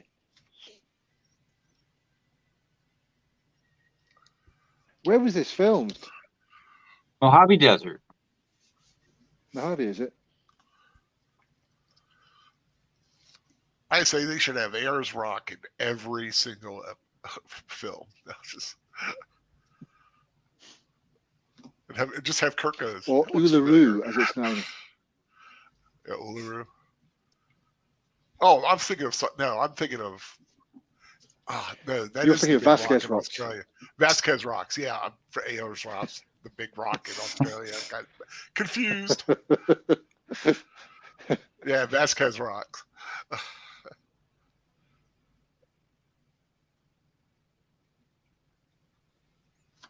Which also is in Werewolf in the original Werewolf in London film, 1935.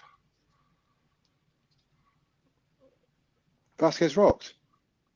Yeah, part of where they filmed when he was in Tibet at the beginning was filmed on Vasquez Rocks. Right.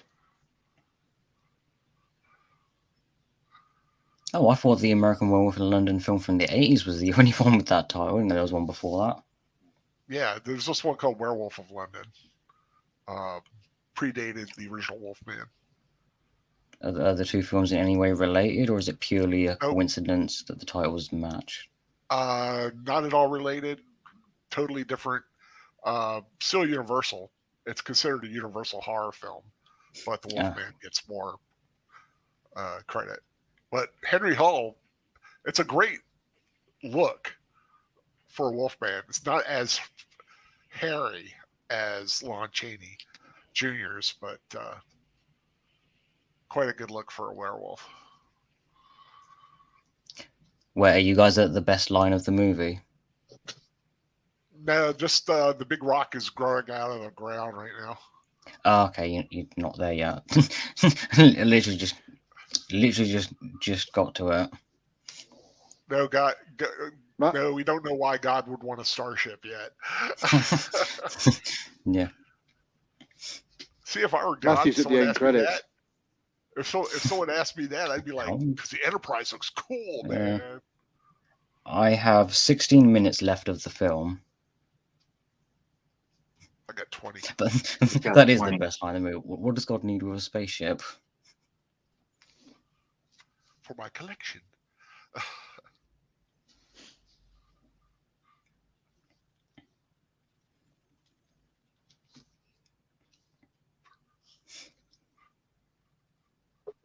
I think all we know about this being here is that he's not actually God. I think that's all the film tells us. I know some people have bounced around the idea of it being kind of like a weird Q kind of being, but if it Yeah, were I a think Q, they could actually, have really. I have the novel here, the Q Continuum trilogy, because this explains that the being here is someone who fought the Q and they imprisoned him, and that they Yeah. imprisoned him here. Although I haven't read the full trilogy, so I don't know everything that it says.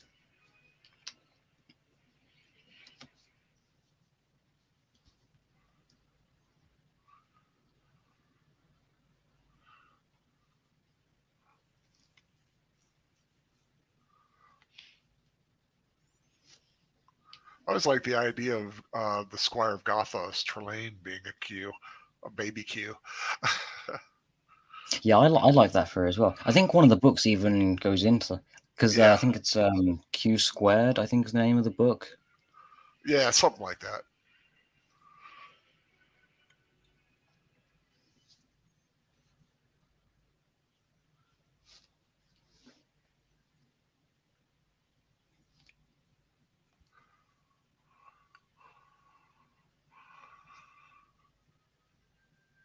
George Murdoch.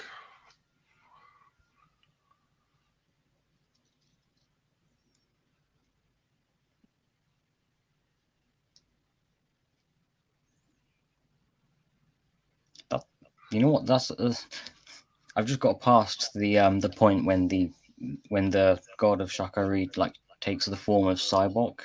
I don't understand why he does that. That's I don't fully understand what that's Oh, even meant to you're mean. ruining the film for us. Spoilers! What this film that you have seen how many times before and already know what's I've going to lost happen? count.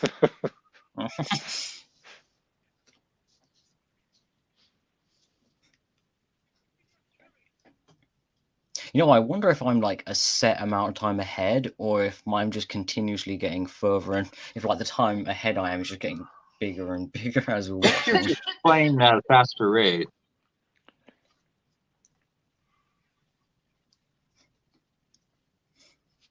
Wait, are any of you able to see how much time you have left on the film, or you're only able to see how much you've watched? I got 17, That's a very good 16, point. 15, 14, Yeah. counting down. Okay, I have about 12 minutes left.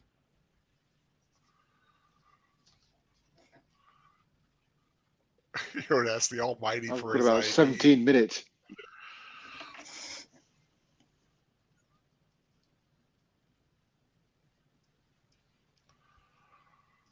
Wait, does this film have like an extended version, That's what I or was is it wondering. I think so. or is it just the version that we have?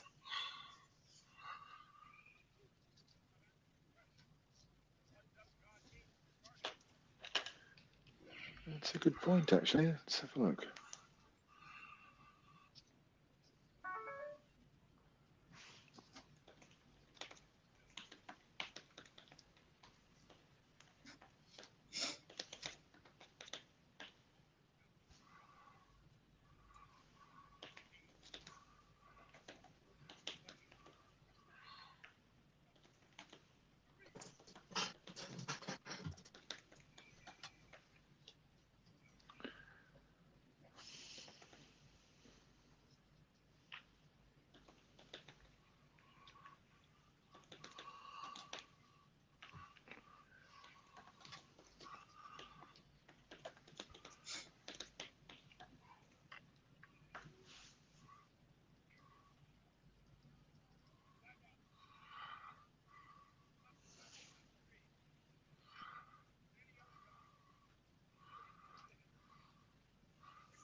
Wait, if the God of Shakari wanted the Enterprise to come closer so it could then get on board that and use that to get out of the barrier, why didn't it just use the shuttlecraft to get closer to the Enterprise? Shuttlecraft's not big enough. It's got too much swag to put on that little tiny ship. I don't know. They never actually address why he couldn't just use the shuttle.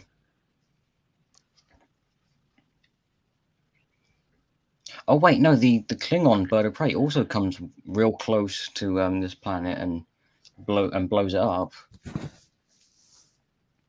Now I think about it, probably the God of Shakari probably could have just got on board the Klingon bird, or came up with the bird of prey instead. I mean, that was way closer than the Enterprise was.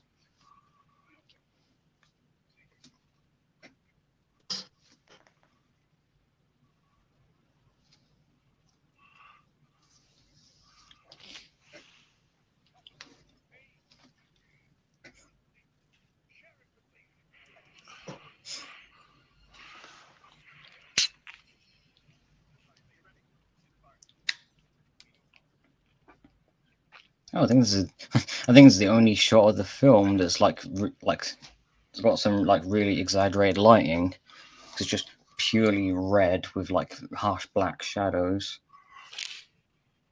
I don't think anywhere else in the film looks like this, or any other Star Trek film. Now I think about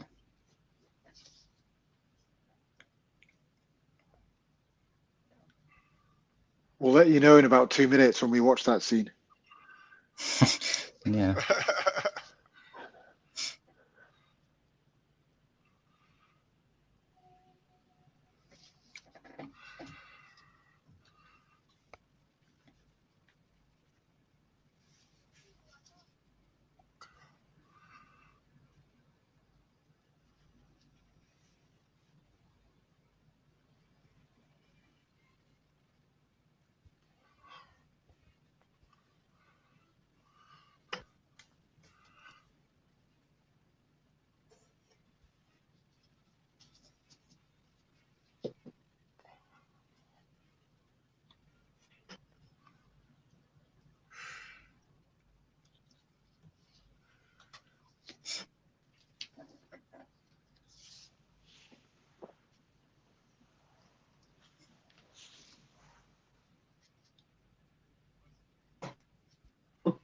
Ian, this movie's a lot shorter than last week's.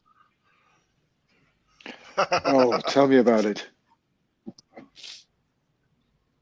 You guys went on a long ride last week. We did. But that was fun. 3 hours and 35 minutes. See, I still beat you guys where I did Gone with the Wind a few weeks ago. Oh, that's just short of 4 hours, isn't it? Yeah.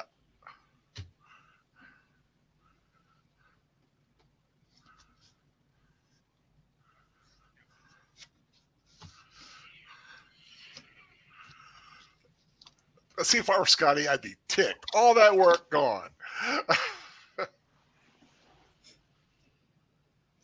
Yeah, you're right. Next Generation was having better special effects than this movie. Space 1999 has better effects in this movie. Oh, fire! That's right. I said it. Fire, hatred, and anger. I'm just going to step away for 2 seconds. I'll be back. All right.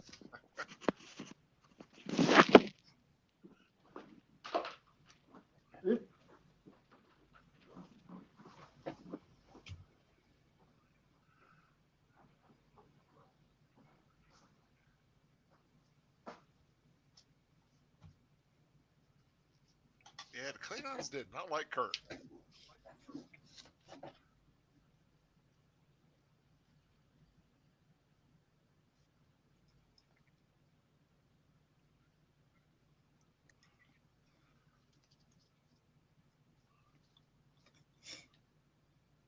I do love that joke of Chekhov and Sulu like following the that female Klingon, and then when she walks up to the other Klingon, they just immediately just turn and go the other way. Yeah, I do find that funny. We're not even close there. Spock is trying to get Cord to intervene.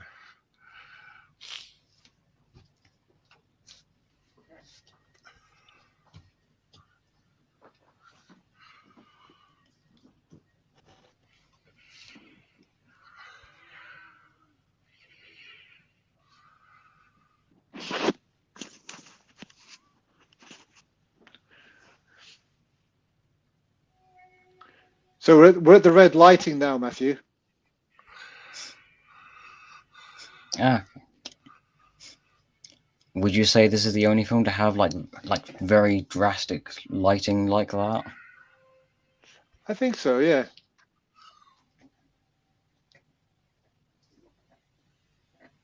Dude, do y'all think if they had spent the money on the ending to do it the way that they wanted to, that the movie would have been received better? What with all the fire-breathing rock monsters and Yeah. fire demons and lava everywhere and the whole fire and brimstone and everything? Yeah. Make the effects better throughout the entire film. I think it would have been. Yeah, yeah. Trim out that Deck 78 scene, and yeah, there's a lot. You know what? Ow! I hate to break your heart, but most moviegoers aren't going to count the decks on the Enterprise. But see, when you do a Star Trek film, it needs to be at least close to being right. Okay. Do you know what? Yeah, I think for most people, that they went by quick enough that I think only people like us who are specifically looking at this film, specifically looking for it. It'd be like watching a Star Wars film and the guy breaks his lightsaber because the little blade kind of like twirls off, still lit, and he's got a short little blade. See, that would work. It's not what it's about.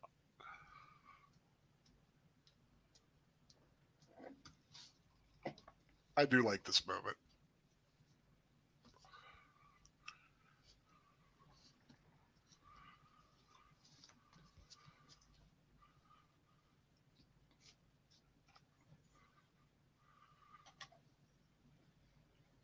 Oops. You weren't alone. You were never alone. I like that. Yeah, that's I like that as well. Kind of ties back to the beginning of the film. Not in front of the Klingons. Not in front of the Klingons.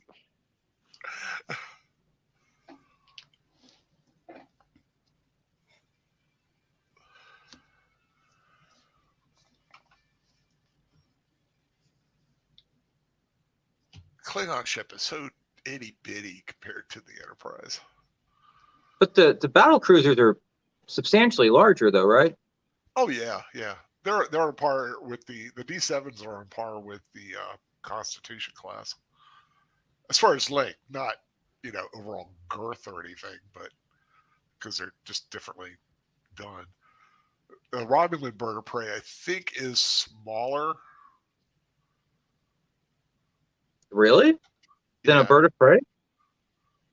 No, the Romulan bird of prey, yeah, is. No, I'm saying smaller than the Enterprise. Okay. Yeah, definitely shorter, or not as tall, high, or however. I always thought the Cardassians had ugly ass ships. It was just their symbol. Wait, what do you think of the Ferengi ships? They were fine. Serviceable, but still god awful ugly. I was never a big fan of the D. Enterprise D. Really? It just looked off balance to me. It was too front heavy and the back was too small. What's your favorite Enterprise? Original. Oh, the original Constitution class ship. Original Connie. No bloody A, B, C, D, or E, or F, or whatever letters they're up to now. What was the numbering on the Enterprise with Scott Bakula? NX-01. Yeah, I was just about to say NX-01 is. Yeah, which I like. I like the NX-01. Is that the Akira class, I think? Or am I thinking of a different ship? That's a different ship. The Akira class is a battle cruiser, a huge battle cruiser, which looks like an upside down NX class, which is what a lot of people were talking about when they first saw it. But I like the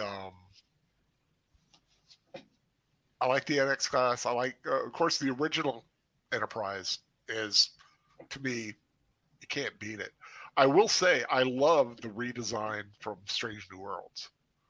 That's a beautiful ship, even though it does have the odd pylons on the cell that connect them to cells. I do like I've the just refit. noticed Michael Berman's name isn't on the credits. It's in IMDb.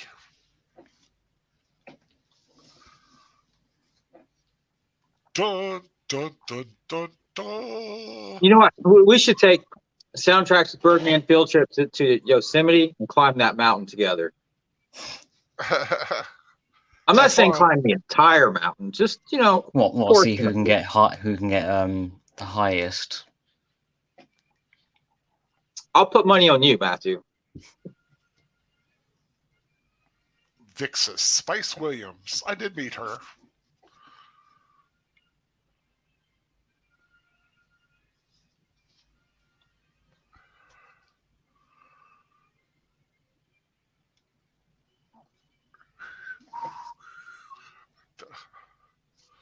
I don't think that was Michael Berryman. I mean, I looked up on IMDb. His name is on the list, like for Star Trek V. His name is there, on IMDb, but his name's not on the credits of the actual movie. Yeah, but they didn't put everybody there. Yeah, the credits for the actual actors in the film was very short. Yeah, it's literally just the main group of actors for the human characters, then a small amount for the alien characters, and then move straight over to all the cast and crew and everyone else behind the scenes. Yeah, but this, like I said, it's to me, it's a fine film. It's just lacking as a Star Trek film. It's just let down in certain areas. Exactly, and you know what? That's the best way to put it. I feel let down by the film. Yeah, I just saw Industrial Light and Magic's name on the credits. Hold on, let me go back and see what they're actually credited for. I do like the Klingon music. Yeah, with that ram's horn. I'm glad they brought that back. Yeah. I like that Jerry Goldsmith brought that back again for First Contact as kind of Worf's theme.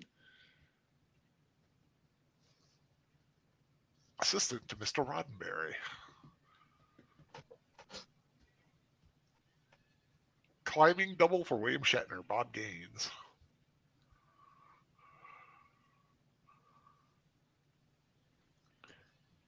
Quite a huge crew for that. Almost has that Planet of the Apes sound too. Stock optical recomposite by Industrial Light and Magic. Interesting. So they did have some involvement in this film, just not that much. Well, they probably provided the footage from those shots from the beginning. Star Trek yeah, 4. They use that. They've got to give them credit. Yeah.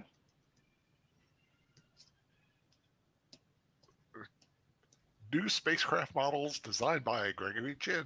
Didn't we just lose him? Yeah, he died. Was it a month or so ago? Yeah, it wasn't that long ago. He was an exceptional model maker. Yes, the stock footage. Yeah, it's stock recomposites. Yeah. Original soundtrack album available on Epic Records, cassettes, and compact discs. Speaking of records, and I did originally buy Alexander Courage, the original LP. fanfare.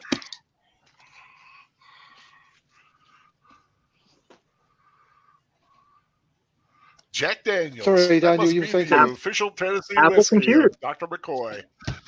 Oh, I wish that Mondo would just release all the original Star Trek scores on LP. Give them the full Mondo treatment. What, the expanded ones? I would prefer the expanded, but I would take just the original versions. Gulf and Western Company, Paramount. And that is Matthew, the you must be halfway masterpiece known through as Star Trek 6. 5. Do what, Ian? Matthew must be halfway through Star Trek 6 with his the way his Oh, yeah. DVDs work. Sadly, I don't have a version of the film that just goes right into the next film. He should be a reappearance with David Warner yet again. David's got the Kraft marshmallow dispenser they made for this film. That's pretty awesome, my friend. That's really awesome. Somewhere, I'd like to know. I got to find it one day. I have the insignia pin that was given out to theater goers when the original motion picture came out. Wow. It's beat up and kind of a little scuzzy looking, but still had it. You should track it down. Yeah, I gotta find that. All my stuff's in my walk-in closet, still, with all my books and everything else is all packed up. I gotta get to my stuff. Well, Big Al, you got any shows coming up this week? Nothing planned. I did release a little memorial remembrance about Michelle last night. I don't think we're doing our book study this week, tomorrow night. I think the professor's got too many grades to do. So we're going to be finishing out Shatterpoint next Tuesday. I do know Saturday night on Netter's Network, I'll be a part of the rewatch of The Breakfast Club. And in the week after that, basically my week, we're going to be doing Rampage with the Rock, Dwayne The Rock Johnson. Because we're going ape in August on Big Al Presents Rampage and the original Planet of the Apes with Charlton Heston. Excellent. Well, what about you, Sir Ian? I know you just dropped a video today. Yeah, that's just a short one for the unboxing of Glory. Thank you, David, again. I'm going to do a review. I've told Neil from Retro Reels months ago that I was going to do some stuff on the 4 Mad Max films, because I picked those up on 4K a couple of months ago. So I'm going to do that and cover the scores for those films. And I'll do an overview of Glory as well once I've had a sit down and a listen to it. I still need to see Fury Road. Fury Road is an astonishing film. I can thoroughly recommend it. Yeah, it's amazing. I still remember when Mad Max Beyond Thunderdome came out. That was a big deal. Yeah, I remember going to see that. That was I enjoyed that film. Yeah. And it had a wonderful score by Maurice Jarre as well. Matthew, you got any shows coming up? I don't have anything coming up, although I might be on Matchstick's Cultural Fortress, I think, later this month. I'll have to talk to him about that. Cool. Boomer and I are doing Rambo 2 on Wednesday, and then I think next Wednesday we're doing Seconds with Rock Hudson, but more importantly, it's a phenomenal Goldsmith score from the late 60s. What are you doing this week? What are you doing Wednesday? Rambo 2. Oh, Rambo 2? Oh, cool. That's a good one. Another phenomenal score by Jerry Goldsmith. Another phenomenal, yeah, maybe one of his definitely top 10 action scores ever. Absolutely. Well, everyone, thank you always. So I was just before we go, I'm trying to a quick look at the extras on this Blu-ray for Star Trek 5. There's a phenomenal amount of stuff, documentaries, commentaries, tons and tons of stuff. Is it just one page of extras? No, there's the different headings. There's Star Trek Universe, and there's kind of 1, 2, 3, 4, 5, 6, like 7 documentaries, and then there's another heading, production, and there's 1, 2, 3, 4, 5, 6 documentaries under that. Loads of stuff. Anyway, sorry, Daniel. Oh, no, you're fine. Yeah, your Is it Blu-ray Adopt, version Don't has Shop? more extras than mine does. Do y'all not have the same DVD? No, I have the DVD collection, and Ian has Okay. the Blu-ray version. The Blu-ray. Okay.